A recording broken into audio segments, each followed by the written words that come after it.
Mom, Tia's starting. Please come now. But she sighed. We're having a luxury dinner as a family. Not now. Today is your sister's engagement celebration. Just then, I heard my sister's voice. Mom, hurry up and toast, she can wait, right? I gripped my phone silently and called a taxi. Days later, when my mom came to the hospital, all she found was my letter. Catherine, you should head home for today, the professor said with concern in her voice. Catherine carefully set down her pipette and placed a hand on her swollen belly. Thank you, but this experiment will be done in 30 minutes. That's exactly why you shouldn't push yourself. Your health and the baby's come first. Catherine smiled apologetically. As a researcher at a pharmaceutical company, she had always been dedicated to her work. Even now, 8 months pregnant, that hadn't changed. Her husband Michael understood her dedication but worried about her kindly. Don't overdo it, he would say while making her fresh smoothies every morning without fail. As a project manager at an IT company, his job required frequent business trips, so he tried to support his wife through thoughtful gestures. As Catherine was finishing her experiment and preparing to leave, her smartphone vibrated. It was a message from her mother, Patricia. Important announcement tonight. Lou Jardin at 7, don't be late. It was typical of her mother. A one-sided directive with no explanation. Her mother, who ran a high-end boutique, was always conscious of maintaining appearances in high society. Lately, she had even developed a habit of checking her Instagram follower count daily. Her sister Ashley was like an intensified version of their mother's values. As a beauty influencer with 500,000 followers, she posted glamorous content daily. When she learned of her sister's pregnancy, she had said, "Don't steal my spotlight," half-jokingly, not even trying to hide the true feelings behind those words. Catherine. As she was leaving the lab, she heard a warm voice. It was a call from her grandmother Eleanor. I heard about tonight. It's Ashley's engagement announcement. The groom-to-be is James Anderson from that tech company. Patricia is absolutely thrilled. Her grandmother, a real estate tycoon's widow, had always been the family's moral compass, making sound judgments. Catherine didn't miss the hint of worry in her grandmother's voice. I understand. After hanging up, Catherine let out a deep sigh. Her sister's engagement. It was certainly something to celebrate. Returning to her home in the upscale Chestnut Hill neighborhood, Catherine carefully selected a dress, not too flashy but not too plain either. As she stood before the mirror considering the balance, she smiled gently while looking at her growing belly. We'll meet soon. At that moment, her smartphone vibrated again. It was her sister's Instagram story. Tonight will be the most amazing moment of my life. The post already had thousands of likes. She could easily imagine her sister proudly showing those numbers to their mother. Shall we go? Whispering to her reflection in the mirror, Catherine took her coat from the closet. The cold, early winter wind gently rattled the windows. Under Mistral's elegant chandeliers, her mother was beaming. Dressed in a Chanel tweed suit, she greeted arriving guests with the air of a society queen. The upscale French restaurant, not yet open to the public, was already filled with an exclusive atmosphere. Dom Perignon and crystal glasses scattered soft light throughout the room. Isn't my sister here yet? Ashley asked their mother somewhat irritably. Dressed in a pure white Alexander McQueen gown, she had already taken several selfies. Her fiancé James watched her contentedly while sipping his champagne. I told her to rest at home considering her condition. At those words, her grandmother quietly furrowed her brow. Her vintage Cartier necklace swayed slightly with the movement. With 2 weeks until her due date, is she really too ill to attend a party? Well, this is Ashley's special day. If something were to happen with Catherine, it would ruin everything. Besides, her dress situation would spoil the photos. Ashley nodded with satisfaction at their mother's words. The Instagram livestream was already set up. Meanwhile, at her home in Chestnut Hill, Catherine was quietly trying to steady her breathing. In the dimly lit evening room, she sank into the sofa, facing the growing discomfort. Outside the window, the trees lining the upscale residential street swayed in the cold wind. She was completely alone in the large house. Even Martha, the housekeeper, was helping at the engagement party on her mother's orders. No one was left to reach for the warm herbal tea sitting in the sink. Around 7 p.m., the first intense pain struck. Cold sweat ran down her back. She sent a brief message to Michael, who was in an important meeting on the West Coast. I think labor has started. Don't worry, I'm heading to the hospital. A hurried reply came. Coming home right now. Booking the next flight. Catherine, I love you. Before she could finish reading the reply, another contraction hit. Sweat beaded on her forehead. Her usual composure was slowly crumbling. Her hands, perfectly steady in the lab, now wouldn't stop shaking. With trembling fingers, she dialed her mother's number. The ringtone seemed unusually long. Her heart raced with each contraction. Catherine, I'm very busy right now. Beyond her mother's voice, she could hear the pop of champagne corks, someone's laughter, clinking glasses, jazz music playing in the background. Mom, contractions come quickly. She struggled to form words between breaths. Pain distorted her vision. She could hear the tremor in her voice. We're having a family dinner at an upscale restaurant right now. At a time like this, today is your sister's engagement celebration. Her mother's exasperated response pierced her heart. The voice completely lacked its usual social warmth. Right after, she heard her sister's voice in the background. Mom, let's make a toast. My sister can wait. Someone on the other end called out, the live stream is starting. Lively music began to play. Laughter overlapped. The sound of champagne, toasting cheers. Catherine quietly gripped her smartphone. Her fingers looked strangely white on the screen. The joints were pronounced. I understand. I'm sorry for interrupting. Her voice came out more composed than she expected. That's right, I'll call a nurse later. You still have 2 weeks, so it's probably just false labor. More importantly, my Instagram followers are skyrocketing. Her mother's voice faded away. In the background, what sounded like James Anderson's father was beginning to give a toast. When the call ended, the room's silence rang in her ears like tinnitus. Outside the window, a cold, early winter rain had begun to fall. Raindrops traced down the dark window pane. Another contraction hit. This time, the most intense pain yet. It felt like her insides were being torn apart. Cold sweat ran down her back. She checked the clock. The intervals were already 3 minutes apart. Her hand trembled slightly as she opened the taxi booking app.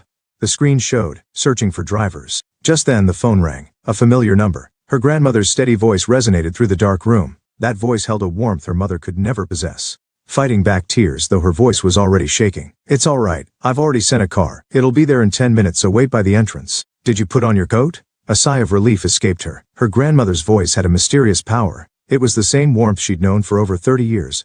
But Michael, he's taking the next flight from San Francisco. Now take a deep breath. Let's go to the hospital together. Stay calm for the baby's sake. Catherine quietly stood up. She checked the hospital bag she had prepared in her handbag. Then, she took out a small envelope and placed it on the living room table. Her mother's name was carefully written on the pure white envelope. On her way to the entrance, her smartphone vibrated. It was an Instagram notification. Catherine turned off the notifications. Outside, a black Mercedes was already waiting at the entrance. The driver got out and opened a large umbrella. The rain was growing heavier, quickly to Brigham and Women's. Her grandmother's voice mixed with the sound of rain. There was quiet anger in that voice. Another contraction hit in the car. Her grandmother silently held her hand. That hand conveyed more love than words ever could. Streetlights flickered dimly through the rain-spotted windows. As they passed Boston Common, Catherine closed her eyes. Her mother's sigh and sister's laughter still echoed in her ears. The maternity ward at Brigham and Women's Hospital was wrapped in midnight silence. Under the soft lighting of the delivery room, Catherine battled intense contractions. Her grandmother continued to hold her hand throughout. Just a little more, Catherine. Doctor, Sarah Miller announced calmly. The hem of her white coat swayed with her busy footsteps. The sound of nurses efficiently preparing equipment echoed through the room. The baby's doing well. Heart rate is stable. The regular beeping of the monitor confirmed this. A brief respite between contractions. Catherine took a deep breath. Michael? He just boarded the flight from San Francisco. Her grandmother answered while checking her phone screen. Her voice carried unprecedented gentleness. Just then, an Instagram notification scrolled across the screen, posted by her sister Ashley. The photo showed their mother toasting with champagne. The likes had surpassed 10,000. Let's turn this off. Her grandmother quietly took the smartphone and pressed the power button. Just as the screen went dark, another contraction hit. A wave of pain swept through her entire body. Cold sweat beaded on her forehead. Take deep breaths. That's it. Just like that. Dr. Sarah's voice seemed distant.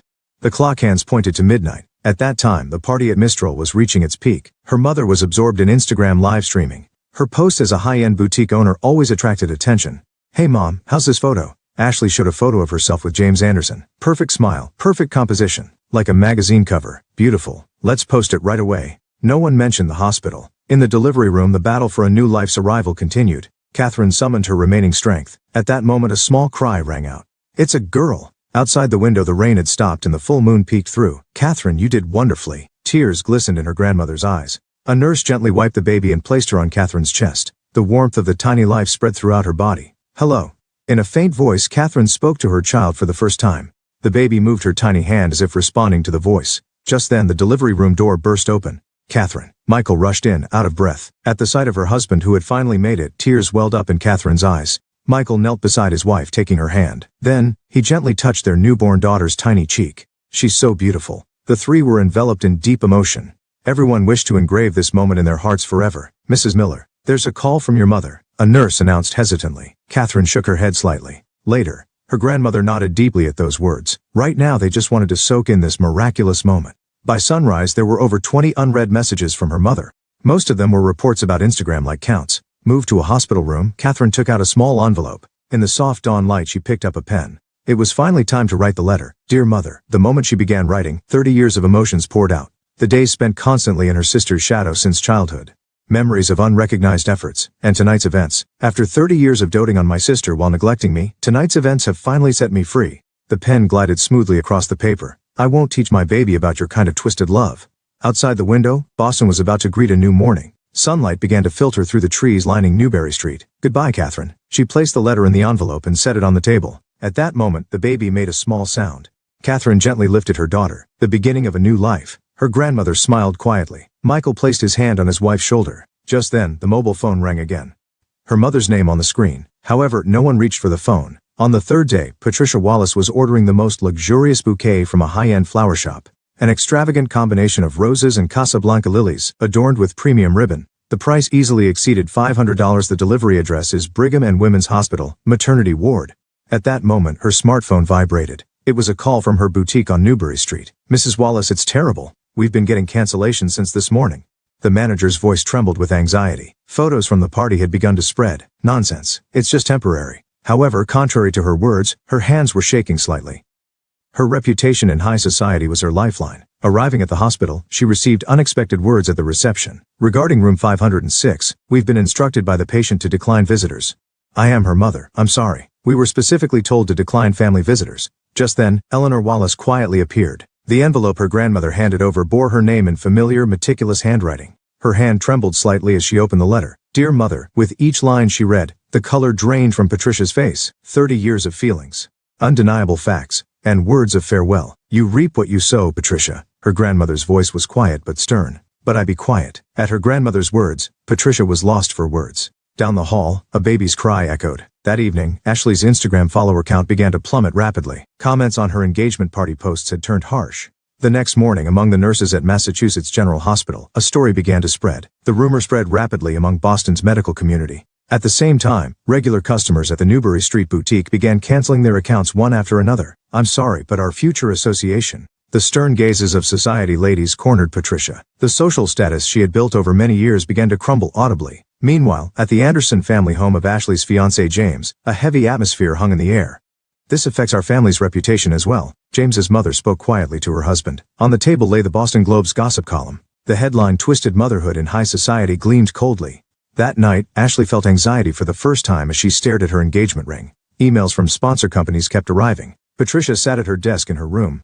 Before her lay graphs showing the boutique's plummeting sales, and a mountain of canceled orders. Everything she had built over 30 years was silently crumbling. Outside the window, quiet rain continued to fall on Chestnut Hill. No one walked the tree-lined streets of the upscale neighborhood. In the hospital room, Catherine held her daughter while gazing out the window. Michael fully supported his wife's decision. "This is the path we've chosen." Her grandmother quietly nodded at those words. A few days later, a letter arrived from the Anderson family. "After careful consideration, we must dissolve the engagement," Ashley cried for the first time. However, her tears were less about regret and more about the dramatic decrease in likes on her posts. Patricia faced new realities in her study. Notices from the bank, warnings about the house she had put up as collateral. Everything was crumbling like a castle built on sand. "So these are the consequences of my choices." She stared at a photograph on her desk, a family photo from 10 years ago, when everyone was smiling. But now, those smiles seemed somehow artificial. In the upscale neighborhood of Chestnut Hill, new rumors began to spread. "I hear the Wallace boutique is closing. Is it true about the broken engagement?" It wasn't a dramatic punishment. However, the everyday collapse of high society life sometimes proves to be the most devastating punishment. In room 506 at Brigham and Women's Hospital, a new family story was about to begin. The setting sun through the window gently illuminated mother and daughter. "We'll walk a different path." Catherine's words were met with Michael's quiet nod. Her grandmother watched out the window while holding her granddaughter's tiny hand. Spring in Boston 5 years later. In a research room at Harvard Medical School, Catherine studied data on a new cancer drug. Cherry blossom petals danced outside the window. "Mommy." Turning around, she saw her 5-year-old daughter Emily running in. It had become their daily routine for her grandmother to pick Emily up from daycare and bring her to her mother's workplace. "Emily, no running." Eleanor Wallace's gentle voice followed. Even with age, she maintained her grace. "Hey Mommy, guess what? My teacher praised my drawing today." Emily proudly showed her picture. A garden full of colorful flowers. 3 figures holding hands and smiling: Emily, Catherine, and Michael. "It's beautiful." Catherine hugged her daughter while nodding slightly to her lab colleagues. They all returned warm smiles. Meanwhile, in a suburban Boston apartment, Patricia Wallace sat alone by the window. A modest room, nothing like her former mansion. An unopened letter lay on the table. It was from her younger daughter, Ashley. She was now working at a small beauty salon in Los Angeles. Her social media followers had dwindled to just a few hundred. "Mom, can't we start over?" The letter's tone lacked its former arrogance. Yet somehow, a calculating undertone still seemed to lurk behind the words. Patricia stood and sat at her vanity. Her reflection in the mirror looked strangely unfamiliar. After closing the boutique, she had completely disappeared from society. She was even afraid to walk the streets of Chestnut Hill now. The cold gazes of former acquaintances still stung her heart. At the same time, dinner preparations were beginning at the Miller family's new home. "Emily, go wash your hands." At Catherine's voice, her daughter happily ran off. In the kitchen, Michael, home from work, was cooking pasta. His IT project successes had led to a flourishing career.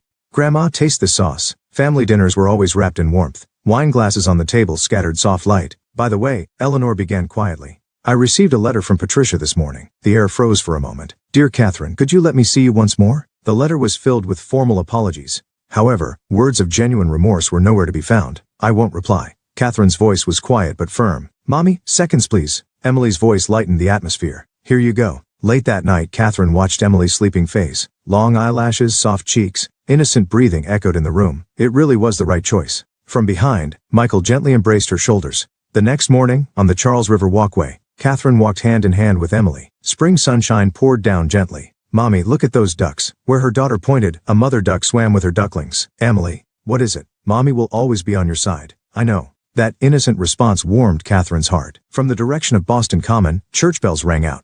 The sound announcing the start of a new Sunday. Catherine looked up at the sky. Thin clouds drifted across the blue expanse, like memories of the past. Let's go. Mother and daughter walked on, hand in hand. Anyone could see how happy they looked. Spring light sparkled on the surface of the Charles River.